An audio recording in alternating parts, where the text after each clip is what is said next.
ఈ రోజు 100 రోజులు అయింది నేను 4వ ముఖ్యమంత్రి అయ్యి. నేను చాలా మంది ముఖ్యమంత్రులు చూశాను గాని 19-24 మధ్యలో పరిపాలించిన ముఖ్యమంత్రిని చూస్తే నాకే ఆశ్చర్యం వేస్తుంది. మళ్లీ అలాంటి వ్యక్తిని చూస్తామని కూడా ఆశ్చర్యం వేస్తుంది. ఒకప్పుడు ఎప్పుడైనా సరే 5 ఏళ్లలో ఈ మాదిరిగా వచ్చి మీతో మాట్లాడా? ఎక్కడన్నా ఫోటోలు చూశారా మీరు? ఎక్కడన్నా గాని 10 మందితో మాట్లాడి సమస్యల పరిష్కారం చేసిన అలవాటు ఉందా? ముఖ్యమంత్రి వస్తున్నాడంటే నాకే ఆశ్చర్యం వేసేది.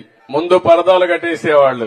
అక్కడి నుంచి ఆయన ఆకాశంలో తిరిగినా హెలికాప్టర్ లో వచ్చినా కిందన చెట్లన్నీ నరికేసేవాళ్లు. అంతేకాకుండా ఒక కర్ఫ్యూ వాతావరణం పెట్టేవాళ్ళు. బలవంతంగా డాక్రా సంఘాలందరినీ లాక్కొచ్చేవాళ్లు. ఇష్టం ఉన్నా లేకపోయినా మీరు రావాలి, రాకపోతే రేషన్ కట్టు, పెన్షన్ కట్, నీళ్లు కూడా కట్ అన్నమాట.